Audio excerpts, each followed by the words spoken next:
Hello and welcome to the latest episode of Story of a Storyteller. And my guest today is Mike Coles. How are you, Mike? Fantastic. How are you? Good. I'm good. I'm excited to have you. Mike is you're one of the first unusual storytellers in that you don't have necessarily a novel to sell or a book. You have a whole library of books that you've essentially written on your on the wonderful app Choose Your Reader, which we will delve into as it comes up. But first, I'd like you to tell me a little bit about growing up and all that kind of a thing, and where your roots are. Yeah. So, born and raised in Dayton, Ohio, which many of your listeners may not know about. So, when I was a kid, the big thing that we were told about the city was that this is where the airplane was invented. And Oh, so, Dayton, Ohio is the home of the Wright brothers, and they had a bicycle shop in the community, and they were tinkerers and sort of mechanic engineering types. And they built this plane that they then took all the way to North Carolina and flew at Kitty Hawk, and that's sort of the birth of aviation in America. And so that was what I was always talked about, sort of this is what Dayton, Ohio is known for. And years later, of course, when I was coming up, it was more of an industrial automotive town, really connected to the automotive industry in Detroit. And so lots of jobs were either directly related or ancillary to that. And so that's kind of the environment that I grew up, a pretty, blue collar industrial town that I was in growing up. and do you have many siblings, or what was the house like? Was there a lot of you, or was it just a few? No, just a couple. It's just me and my sister. So we are 2 years apart, almost to the day. And it's funny because by virtue of being male and female, and she's a couple of years older, right? There was always this process of me following behind her, and sometimes not liking the fact that I was her little brother, and some of the expectations that would come along with that. And then other times being kind of glad that she was a couple of years ahead of me in high school, and so she had friends who were on the football team, and so I'm on the football team, and now all of a sudden they're not picking on me as the little guy, they're picking on the other guy because that's my older sister and they're friends with her.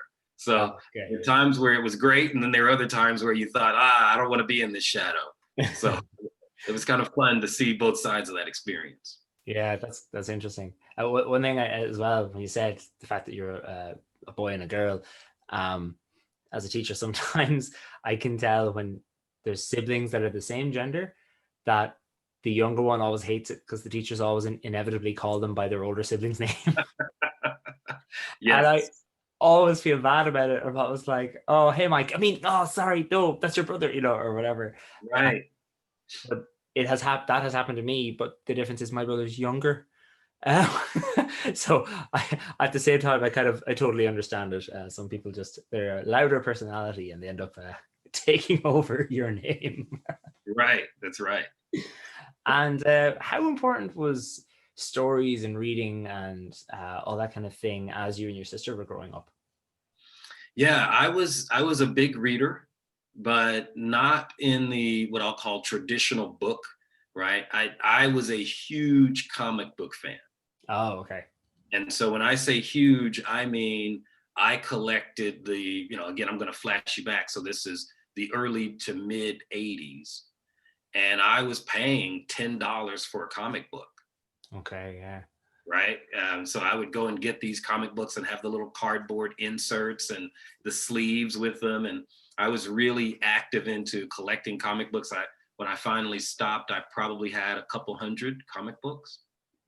And that was a big part of me growing up as a storyteller, was watching these characters that now my son, because of all the Marvel movies, right, he is now appreciating, and he's asking me stories and asking questions about them. And fortunately, I was big into it, so I know the answers. But yeah, so that's what I read mostly.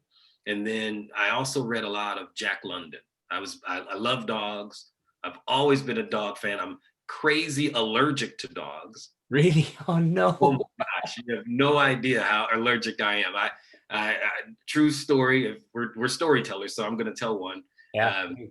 When I was a little baby, my mom got a dog and licked me in the face, and I was off to the hospital. Oh, that allergic. That allergic. Wow. Okay, Yeah. that's awful. You poor thing. I say this because like I grew up on a farm, and we always at one point we had 4 dogs, and like I my partner and I, we've been together 11 years, and I'd say 10 of those years was me going, can we get a dog? Can we get a dog? Can we get a dog? Yeah. So that must be to love something that you can't have. That's probably made you just love Oh, it. no. I've had 2 dogs in my life. We didn't Oh, get rid of really? the one dog. We did not get rid of that dog. My mother was convinced that I could find a way to outgrow it, and I did. Oh, great. I ended up, when I got my own house as an adult, I got my house. I remember buying it on a Friday, and 9 days later, I had a dog. So no, I love dogs. I even wrote a couple of books about my dog for Oh, the good. ad. So yeah, no, I'm a huge dog fan and found a way to get over. I'm still allergic, but I suffer through it. That talk about I'd say suffering for your art, but that's just suffering for your love of dogs instead of for your Yeah. art. So it still works out. Any cat people, you just don't get it. So you said Jack London was and the Marvel comics were your favorite stories. If you had to pick Call of the Wild or White Fang. Oh wow. Probably Call of the Wild. Same. Yeah. Yeah. Same. I just yeah, it's they're fantastic books. I read them when I was a kid myself, and yeah, I loved dogs before, and I think when you read those books, you just love them 20 times more. I think. Exactly. If out of all then the kind of Marvel stories and comic books and anything, was there anything in particular about them that kind of drew you to them, and was there one particular series of comics that has a kind of special place in your heart? Yeah. So what drew me to them was 2 parts of it, and they're both the same concept, which is duality. And I would not have been able to express it that way as a kid. Of course, But yeah. I understood it at a certain level, which is the duality of hero requires villain, right? And then hero typically has this other side of discomfort or separation or isolation. And then the villain often has a duality where the really good villains, whether it's film or books or comic books, they have this good goal in mind that they pursue with a path that is not a good path, and that's what turns them into a villain. And so I talk to my son about that a lot, so that we talk about having a good motive is only going to work if you can pair it with honorable efforts behind it. Yeah. So I love that duality, both between the hero and the villain, and the fact that the hero and the villain were needed to basically coexist. Yeah, that's a really good way to look at it, and I think you're right. I think that's one thing a lot of people like about comic book stories, that there is a good and a bad, and maybe not in some comic books, and especially certain eras, but usually the villain these days in comic books anyway always have a sympathetic goal, if not a sympathetic method towards that goal. Right. I mean, you only have to look at well, it's not recent, but the Endgame and Infinity War movies that came out of the Marvel saga. For those who didn't watch it, if you haven't watched it by now, you're probably never going to, so this isn't a spoiler. But the main villain on that, he realizes that overpopulation is a huge issue and there's not enough for people, so he decides to have the entire population, and not population of the world, like the entire universe. And it's kind of like, I know what you're going for there, but that's not the way to go about it. Exactly. And comic books are really good capsules for an arc, right? So that a person can form an idea, pursue that, and then come to some resolution at the end, both the hero and the villain. Yeah. And that's what makes those stories really compelling. Yeah, I think you're right. And one thing I think is very in common with anyone who read comic books growing up is we always try to make our own one at some point. So what was the first story, whether it be comic book or not, that you remember making? Gosh, so I remember very early on, I had gotten into this thing where I was drawing dinosaurs. And so I don't know if you remember this, but there was this method you could use where you could take a piece of paper and fold it so that there was basically almost like a flip phone, right? Or a Oh, okay. laptop, right? So there's one piece on top of the other. And you could draw one thing on the bottom page and one thing on the top page, and then you could roll a pencil with it. I don't know if you did this as a kid. This And doesn't ring a bell, no. this is an amazing thing. This was animation. Okay, this is Okay. what animation really became for me. Was basically you could put two pictures, top and bottom. Hmm. You could roll the top page with a pencil, and then as you move the pencil back and forth, the top page would uncurl and curl. Oh, okay. Yeah. Yeah. What's Yeah. underneath, right? So we used to do that and try to tell stories about what was happening between these two scenes, and it was a two shot story, right? So you Yeah. had to really encapsulate something meaningful on that first panel. The first panel had to get you, but then the second panel had to deliver on the promise of the first. Yeah. And so that was my first real sort of experience, and I was not a very good artist. I am not a drawing type at all. And so I had a friend who is a phenomenal artist, and he could just do some amazing things in terms of putting together visual displays. It was quite impressive. So those were kinds of, as kids, when we would tell stories, that was really how we made them come to life, and not just, hey, let me tell you a story. Yeah, that's really cool. And I think something that a lot of people seem to have is that they seem to realize that there's really simple ways, and it's something I always try to get across, that everyone is a storyteller. I mean, Yes. just like I've written a book and I'm currently writing one. That doesn't make me a better or worse storyteller than a script writer, than an actor, than a comic book artist, than a kid with a pencil and a flippy animation thing. Everything has a beginning and an end. I don't know if you could call the pencil the middle, but Yeah. It was the slow reveal. yeah. The build-up of tension. So what do you think, like, because you had this little love of kind of playful animation, we'll call it. You have comic books, you have Jack London. What do you think, was there any big thing, one thing that influenced you to love all these stories? Like, was there someone in your life that when you were younger that pushed you towards stories and reading and that, or was it just something that was innate in you? I think that there was a certain understanding that growing up in it's a reasonable sized city. There were probably 150,000 people or so in the city when I was growing up. So Sorry, I laugh because that's like huge in terms of Irish cities and towns. But go on anyway. right, that's a small city. Yeah. Where I live today in Texas, that's a suburb of Dallas, right? Okay. Yeah. So yeah, but knowing that I was there, and knowing that there was an entire world that I had never seen, one of the things that I really loved was maps growing up. Okay. And so that was what was really cool about Jack London, was that I could sort of, in a map sense, imagine where these stories were taking place in the far north. And so this was the escape to places I had never seen and might never see, but could at least at a certain level appreciate. Yeah. I think that's cool, and I love books on the map. Yeah. They're always good. And do you do the same thing where when a new location is mentioned, you flip back to the front and look for it on the map to be like, oh, that's absolutely, and try to figure out, topography. And again, I wouldn't have been able to say it at that age, but I would have understood, there's a mountain range and there's water, and what does that mean? So I very much so, yeah, the map component of, and that's why also, Jack London books are so great, particularly when you think about, a dog sled traveling a great distance and so many things happening along that path.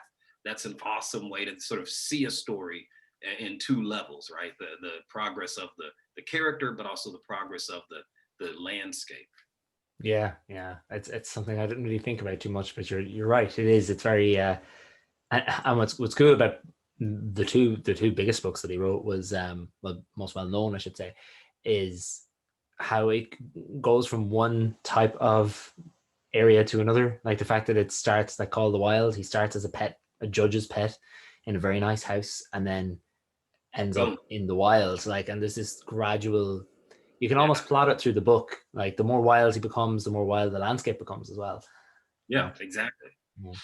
Um, so you've mentioned your son a few times. I'd like to get to know him a little bit, but obviously he's not coming on the show, so you'll have to tell me about him. How old is he now? He's 8. Oh, okay, brilliant, Yeah. brilliant. And is he into Marvel comics as much, or is he more the movie guy, or like what does he read now? So he's very much into the movies themselves, and so we have seen, there are a few at his age that are not quite appropriate just yet. Yeah, So we've skipped some of those, but he has certainly seen a few of them, loves them, and when I pick him up from school, it is almost as if he has been waiting for me to pick him up with a question, and so we'll get in the car and he will say, "Who would win between?" And then he'll just give me some, and then sometimes it's multiple characters on one side and some number of characters on the other side, and we've even gotten into confining the battle between them, and we discussed whether or not they had advance notice of the fight and they could plan, or was it a spontaneous fight so that strategy wasn't really an opportunity yet, and so we go through all these kinds of variations. So he loves it. And then, of course, he's reading and reading a lot. I mean, that's what I love to see, is that he's reading so much. And so he's reading, we just finished the second of the Percy Jackson books. oh yeah, they're brilliant. Yeah, so he's into that. He's got tons of stuff that he reads related to school. So he's probably at any one time reading 2 or 3 books. Yeah, that's one thing. One of the very few things I miss about being a kid. I much rather being an adult is the ability to read more than one book at a time and keep track. Yeah, yeah. Like, at the one of the classes I support and teach, they all have their books that they read at home. Then there's the book that you read when it's just quiet, chill out reading time, and then there's the book everyone's reading together and discussing and doing work on. And they're all well able to keep up. I cannot do that anymore. I've lost that skill. You're right. I'm sure some adult has retained it, but I never did. Yeah, it is. So I can, and in fact, I prefer to write 2 or 3 things at a time. Oh, really? Okay. No, I cannot do. I tried that once and it just was abysmal. Fair play. um, and then of course, so I asked about your son because I'm leading up to Choose Your Reader. Could you perhaps, we'll keep your son on the back burner for a second. Tell us what Choose Your Reader is, and then tell us how it relates to your son and why you started it. Yeah, so Choose Your Reader is a mobile app, and it allows you to record your voice reading to someone that you know. And the idea is that you've got the illustrated book in front of you on the app. The words are highlighted as you go, sort of like karaoke. Yeah. And that helps you with pacing. It's recording your voice. Then you have a file that you can share. And so you can send it to 1 or 1 million people, whatever it is that you want to do. They receive it, and now they have this content in their own library. And I called it Choose Your Reader because the idea is that when a kid is receiving this content from all the people in their life, grandma, grandpa, aunts, uncles, mom, dad, they are building a virtual library. And now when they decide they want to have Rumpelstiltskin or Cinderella, they choose who they want to read that for this particular instance. Brilliant. So in other words, it's no, I think Aunt Marion did a really good job reading Cinderella, so I listened to her read that. But Uncle Jim was 10 times better reading Peter Pan. I'm going to listen to him do that kind of. Exactly. Very, very good. And then, what was your? How does it relate to your son? And well, I know, but for the watchers and the listeners, how does it relate to your son, and why? Like, I suppose I'm asking 2 questions, but it's the one answer. 1, how does it relate to your son? And 2, why did you make it in the first place? Yeah, so the idea that I had was I was going through a divorce, having that time that we were separated. I was doing a lot of reading of the books and all of that when we were together. but then that just goes away when we're not. And so I thought, okay, there surely has to be a way that we can, from a technology standpoint, continue that experience when I'm not there. And I was shocked to find that there was no really good way to do that. It did not exist. And so I just, I'm not a tech guy. I'm a lawyer by day and a storyteller by just sort of lifestyle.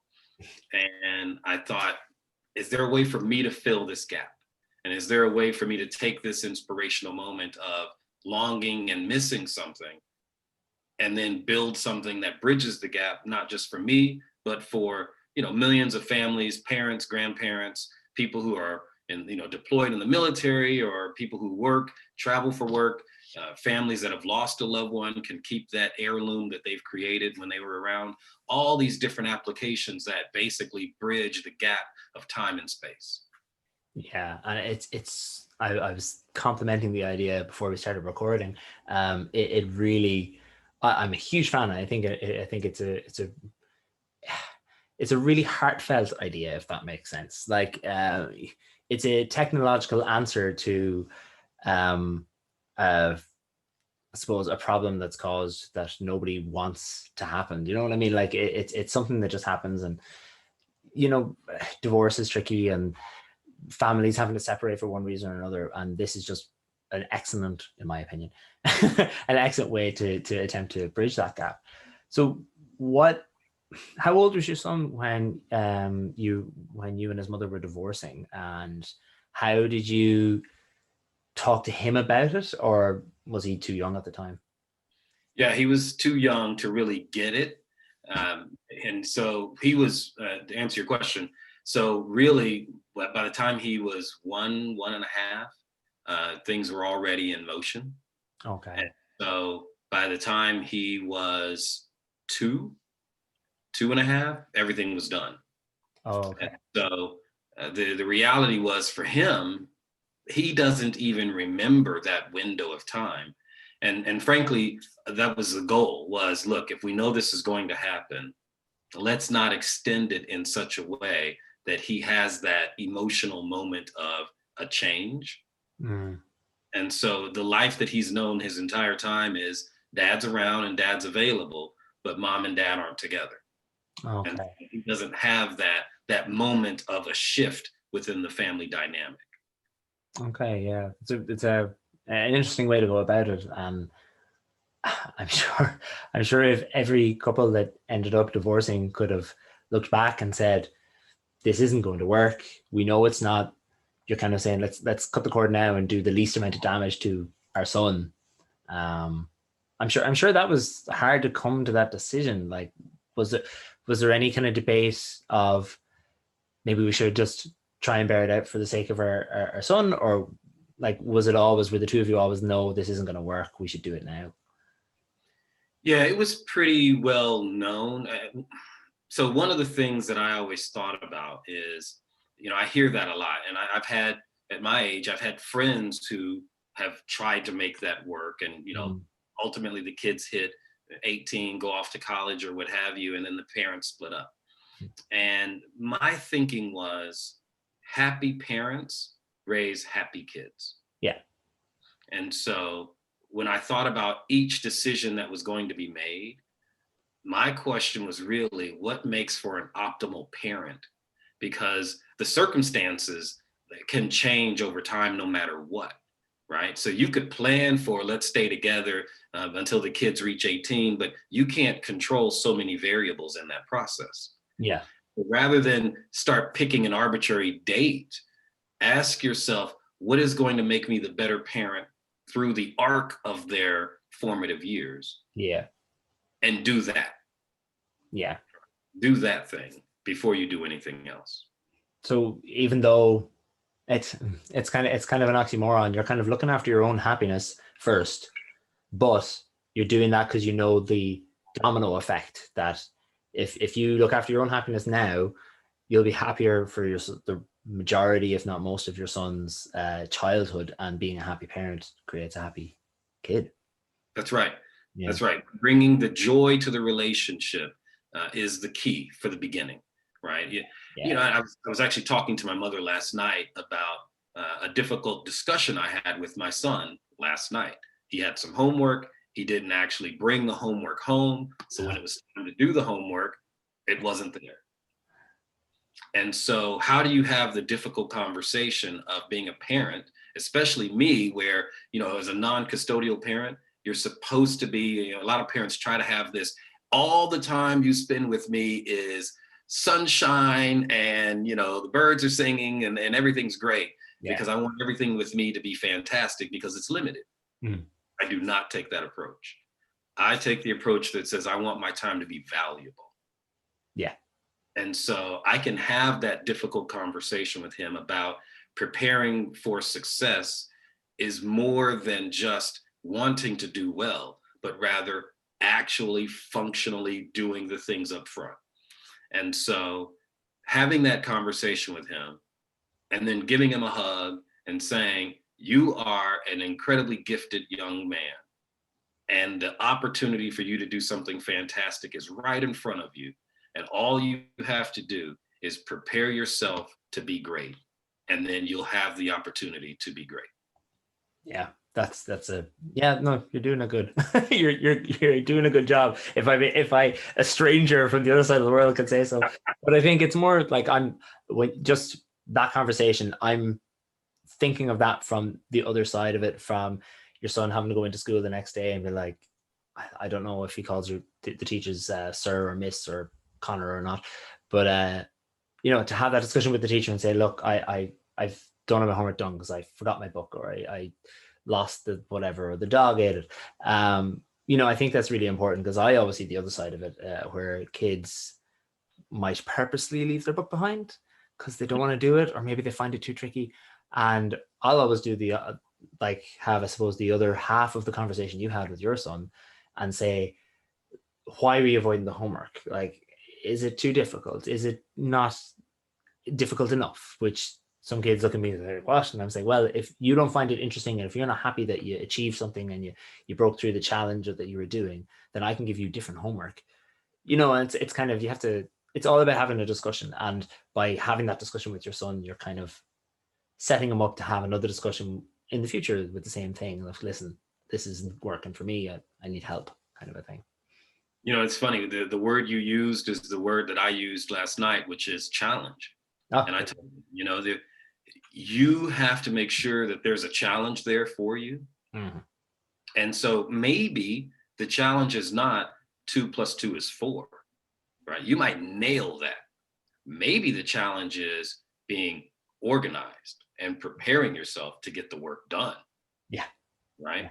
And so understand that the whole process of getting the work done is not just one answer to one problem. Yeah. If you want to have something in your back pocket for the next time he forgets his homework, what I always say to kids that say, "Oh, Connor, I did my homework, but I forgot to put it in my bag." My response is, "Oh, so you didn't do your homework?" And I say, no, I did. And I'll say, no, you didn't, because part of your homework is putting your homework in your bag. You have to be organized and you have to look after yourself. And, you know, that's one of the main reasons I would give homework as a teacher, is to foster that independence and stuff. So you can put that in your back pocket for another time. I like that.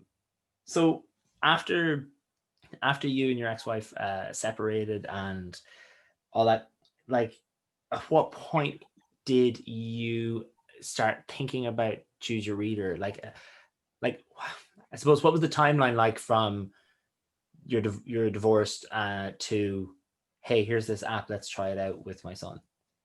Yeah. So I can tell you very specifically, oddly enough, I remember where I was. It was September 2016.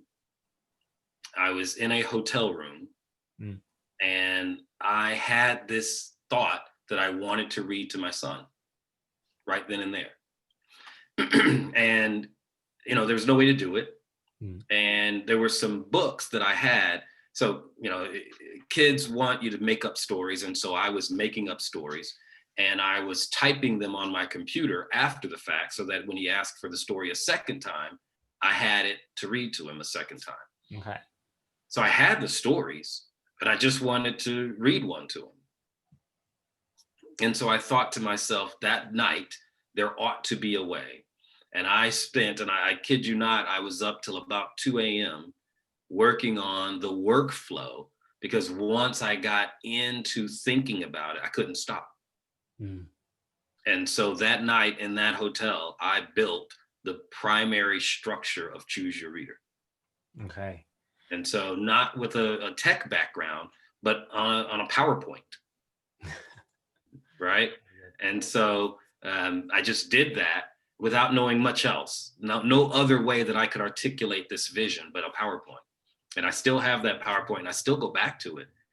When I think about what are we doing, I go back to the original PowerPoint, because that was the soul of this idea. Yeah. And so, yeah, so that's when it started. I remember naming it in January of 2017, and finding my developer took a while, and then closing that loop. And I started, and so I had two efforts. My first one was a failed effort, May of 17 through May of 18. Just never quite got it across the finish line.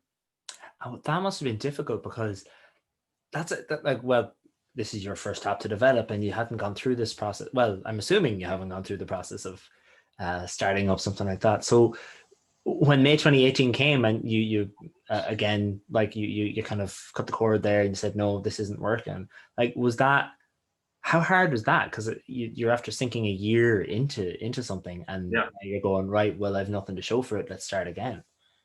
Well, so I didn't think that I had nothing to show for it. Oh, okay, good. I thought that I had. I'm just pessimistic. Well, no, you're about to see true optimism here. Okay, go. You know, I spent probably close to $20,000 for a really nice drawing of the app. Oh. Right? But along the way, they at least asked so many questions about functionality that it was crystallized. Oh, okay. And so the second developer was able to skip all of that, and was able to take these really nice pictures and make them operational, right? Okay. That was the key, right? So the back end operations weren't really coming along, but the front end user interface was. Oh. So I was able to say, I've got a great interface concept. You just need to make it work. But I now know the challenges of what wouldn't work with the first developer. So I'm able to ask you some really pointed questions about how you would solve these challenges. And if your answer mirrors what they attempted, I know we're on the wrong track. Okay, yeah. So I suppose you're kind of thinking, well, here's a year, and I have all that experience of how it doesn't work. So let's just try and fast forward through that year with you and see, does it work? And was the second developer that was the person you're still working with now? Like, are they? Yeah. It took them roughly 4 months. Oh, okay. Wow. So I suppose that shows how bad the first developer was. Well, and like I said, well, to some Not extent, bad. right? Yeah. But just there's some what it shows is both the value of that first work, that I was insistent on mining it for value. Right? I think that's the important part, is that when we hit the wall of non-completion, you can't throw it all out and try to start over. You have to, and it took me about 2 months, and stepping back and saying, what am I going to do? And then deciding what I would do and how I would leverage what I had already invested, and then move forward a second time. Okay, yeah. That phrase you just said of mining it for value, that's sticking with me. I know already, even though you just said it, I know I'm going to be thinking because I know my first proper attempt, I suppose, at writing a novel, it was rubbish. It was atrocious, and it was 50,000 words long, but I'd say there's maybe 10 words worth in there, you know, that kind of thing.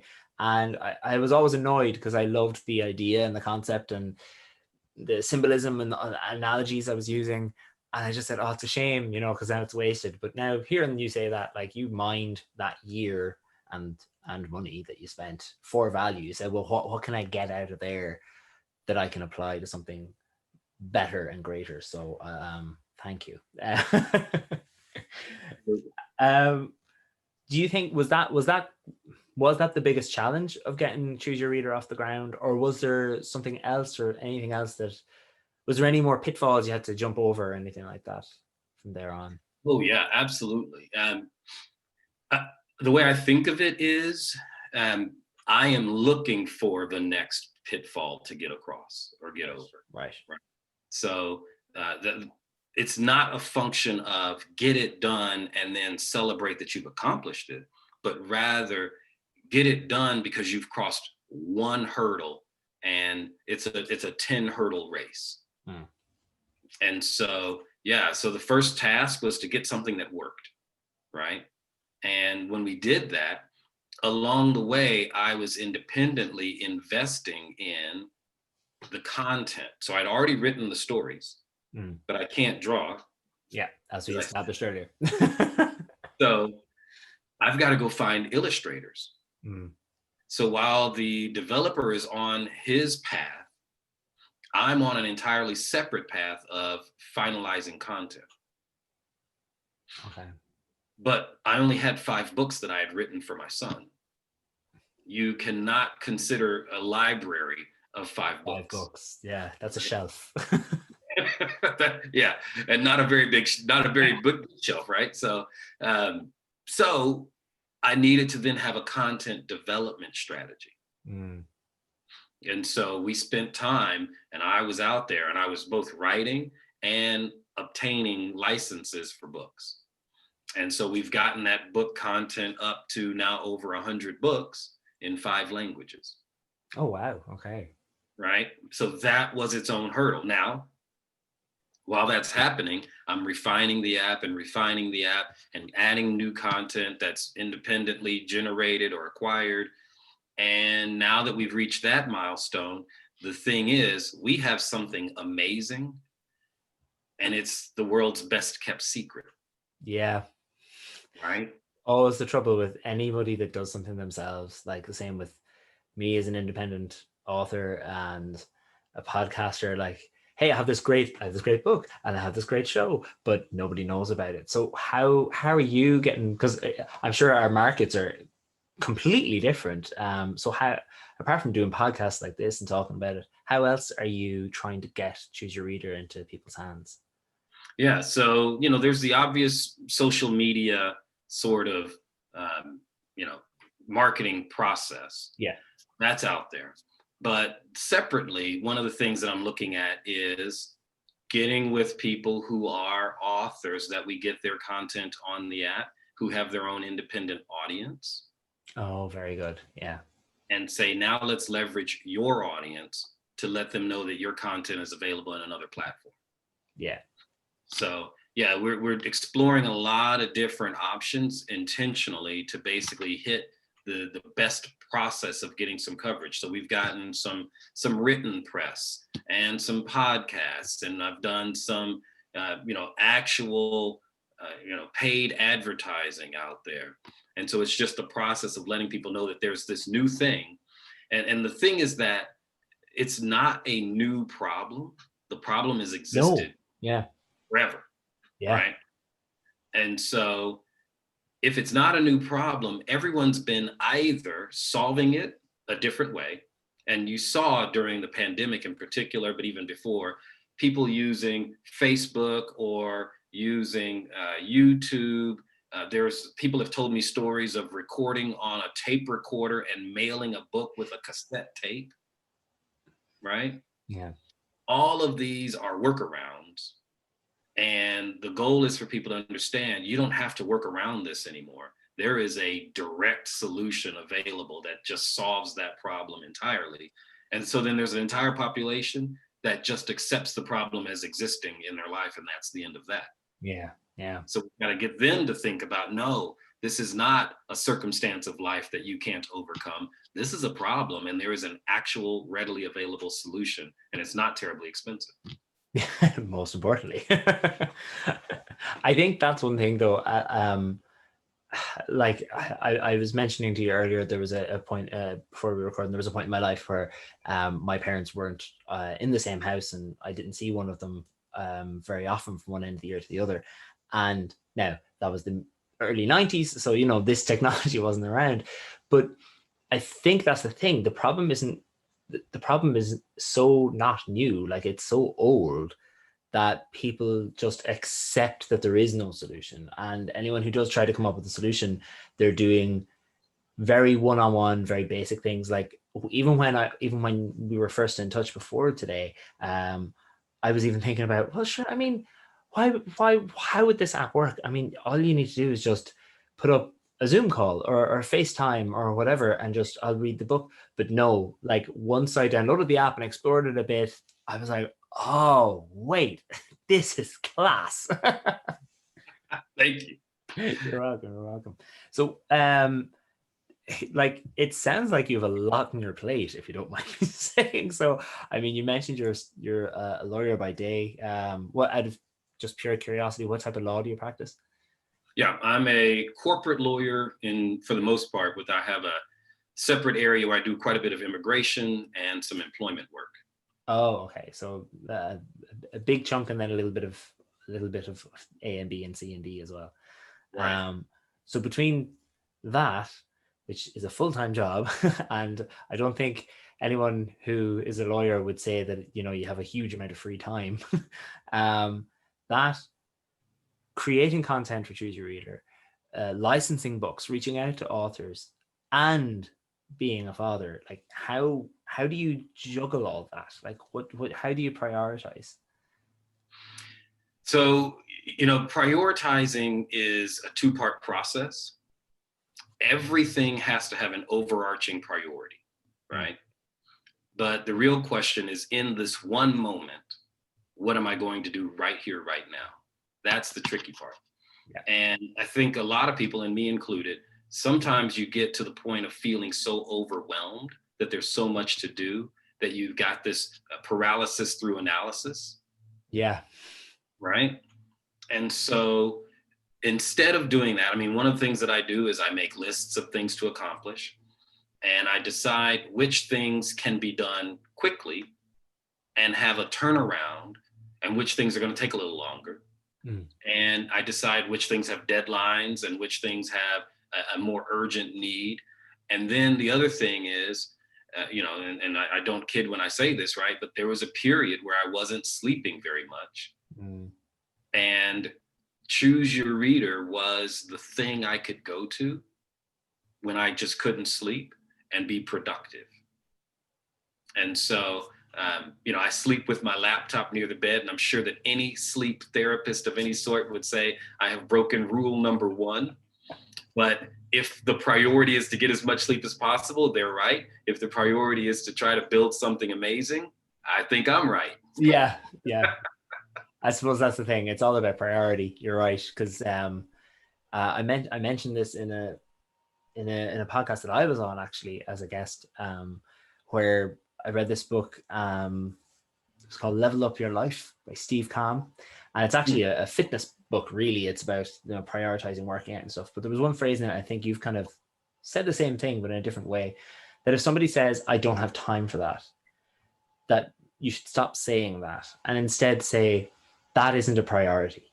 And straight away, because if you're saying that about, "Oh, I don't have time to watch every episode of The Simpsons," then changing that to, "Well, watching every episode of The Simpsons isn't a priority," that's fine. But then if you're saying about something that should or is a priority to you, and you realize, "Oh, I'm saying I don't have time to pick up my son from school every day or to talk to him about Marvel comics," then it hits you and you're like, no, there's something wrong here. That is a priority. I'm just not prioritizing it. I'm not juggling the things right. That's right. So you've kind of hit the nail on the head there. So I'm assuming you're still writing more books for Choose Your Reader. Is there anything in particular you're writing right now or working on? Yeah. So I told you I do 2 or 3 things at the same time. Yeah. So I didn't even tell you that I'm a screenplay. I'm a screenwriter. So that's right. Sorry. I now, because I think you said it to me in the first message you sent on Matchmaker or something, and that you literally just as you said that, I was like, oh no, I didn't ask about that. So yeah. Tell me about that. So I'm actually working on a superhero screenplay but turning the entire concept of a superhero on its head. Okay. And so, I won't spoil it for anyone in case it actually ever gets made, but it's very much this idea that superheroes are dual in their existence. Okay, which is what you were And talking so, about earlier. Yeah. right. And it injects what I would like to call this healthy dose of reality into the superhero genre. Mm. And in that way, forces you to sort of reconcile this idea that you want to be a superhero, right? It doesn't matter if it's a Marvel when you're a kid, or if you go watch a James Bond movie as an adult and you come out of the theater and there's this sort of invigorated sense that you have of your ability to accomplish something. Yeah. And we all want to be a superhero at some point. And so this takes that idea and really turns it on its head. So I'm working on that. And then I'm working on two other things. The first is not really original content from me, but I have a degree in African American history. And so there's a book of poetry that I have that is 19th century African American poetry.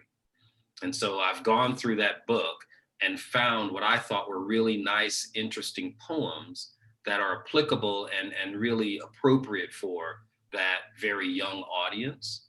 Okay. And so I'm looking to make now a book of selected poems from that era for this audience.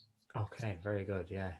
And then my third book, which I think the basis of it you'll perhaps appreciate, is I'm writing a cookbook.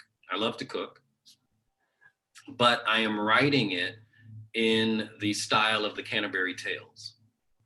Oh, okay. Very cool. Very cool. And that must be hard. No, like I can't imagine having to write to like. How do you make a recipe sound? Sorry. Yeah, That's interesting. So the basic premise is, imagine a campfire. Okay. A bunch of kids sitting around the campfire. Yeah. Telling stories about things they've eaten. Oh, okay. Okay.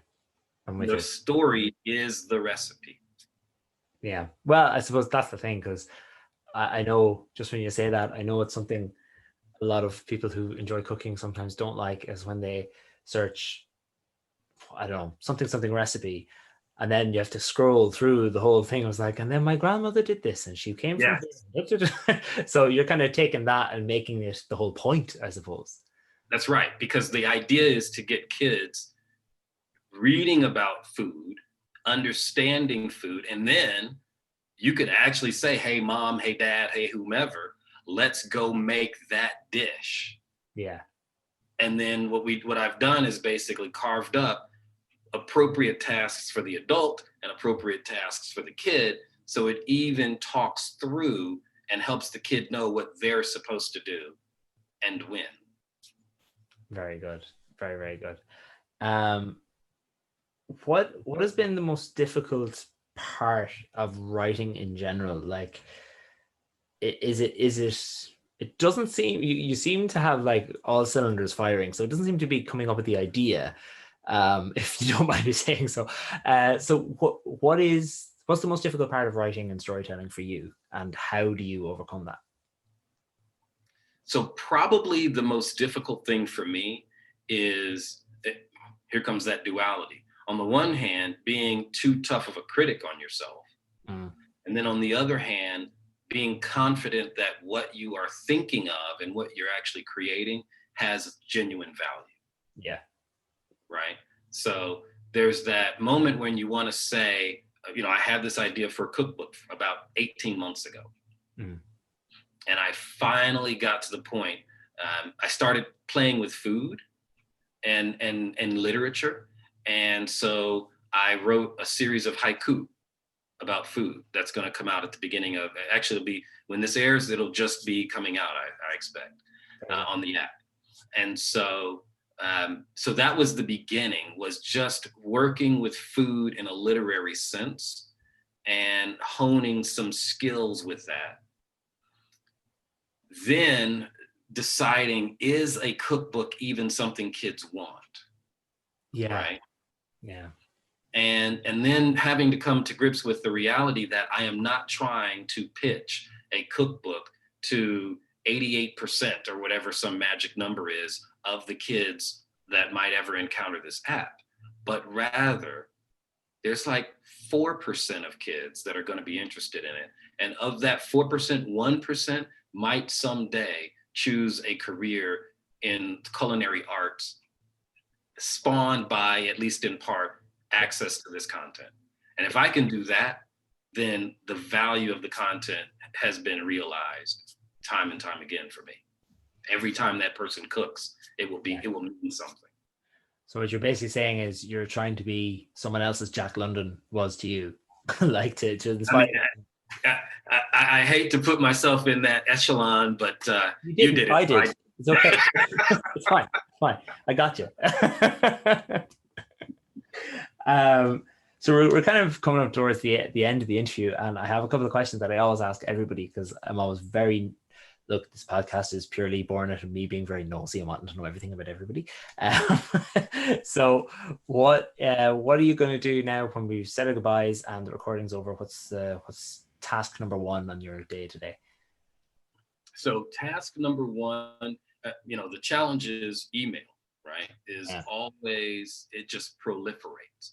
So whenever I stop anything, the first thing I do is check email, phone, text, whatever, to make sure that I'm up to date on transactions or events that might have come in that aren't necessarily something I would have prioritized, but I should have.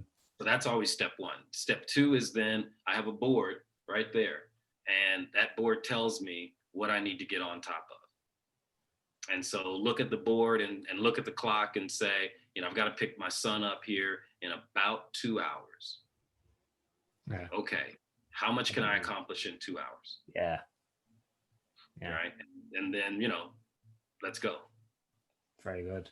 I think that's something we all struggle with, storytellers or not. It's like, I have an hour and a half. What can I do in that time? So yeah. And we usually waste about 40 minutes of it thinking about what we could have done. Analysis paralysis. Yes. Yeah. See, I listen. So you've mentioned, I feel like you've answered this, but I'll just ask in case you haven't. I mean, you obviously want to choose a reader to get into more people's hands because you believe in it so much. You have a screenplay and a cookbook and a poetry anthology that you're putting together. Is there any other goal that you have as a writer?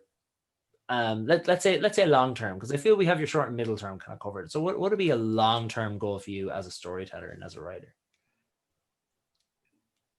A long-term goal for me would be to meet someone that was inspired by something I wrote. Oh, cool. Yeah. Yeah. That would be awesome. Yeah. No matter what it was. But someone would say, oh, I loved that. And not just I loved it, and here's where I am as a result of it. Yeah. Right. I want to be able to move the needle for them in some meaningful way. Yeah. I think that'd be, I feel like you could earn millions in book sales, but if you didn't have that moment, it's something I think every writer has in common, but I don't think we all would say that necessarily. To meet someone that say, this got to me, this affected me, and I changed a little bit because of it, So yeah, it's nice that somebody finally admitted that's what we're all thinking. Is there just you, right? Sorry, it's just you and me, right? I can admit that. No one else is listening into this conversation. It's fine. Is there any goals you have that's nothing to do with writing and storytelling at all that you'd like to share? Oh gosh. So short-term goals. I'll say that. I'm very anxious for this moment when we can say that COVID has been is in meaningful ways behind us. I am somewhat concerned that it may never truly be behind us, that it may be with us for a long time, but at least not in a way that adjusts our lives in this way. And so I say that to say that my son and I, he is very interested in tennis. And so we had a big plan this summer to go to a major tennis tournament. and that was derailed. Yeah. So I love to travel with him, see new places, but also to do something that he enjoys and that I enjoy. So that, if possible, next year, I would love to take him to a really good, large, audience-filled tennis tournament so that he can get that experience. Yeah, and that's I think you're right. There's so many things all of us have that we want to do that we just can't because COVID and everything. It's just it's so infuriating, isn't it? Like, because Yeah. this we have to change everything, and I think that's one thing everyone has found difficult. The kind of this COVIDian era we're kind of going through, because even though it's only been what, like 9 months, it feels like so much longer. Right. So yeah, I think we everyone has that. Everyone has that goal. They're like, oh, I just want to do this one thing. So last three questions. Then, where can people find you and find Choose Your Reader and all that kind of a thing? Yeah. So if you, any app store, I say, the Apple and Android app stores, if you just type in Choose Your Reader, you'll see us there. Download it. We've got a free trial so people can use it and check it out. They can find us there, and obviously chooseyourreader.com. They can find us there and connect with us. And even oddly enough, like, we're looking for content. So if someone's got a story they want us to check out, they can go there and let us take a look at it. Then for my law firm work, they can always look me up, Coles Firm, COLESFIRM.com, and they can find me there as well. Very good. Excellent. And my last question is, what was the last book you read? Oh, God, well, oddly enough, we just talked about it. And so, yeah, it's an anthology of African-American poetry. I just read through that in order to do the work that I was working on to pull together these poems. So it's a great book. I actually have it from when I was in college 27 years ago. And so I've got it still, and ended up reading through it and found a great bunch of content for the app. Brilliant. Mike, thank you so much for coming onto the show and telling us your story and telling us all about Choose Your Reader. And I can't wait to see it do as well as I imagine it will do. I really appreciate it. I enjoy being on the show.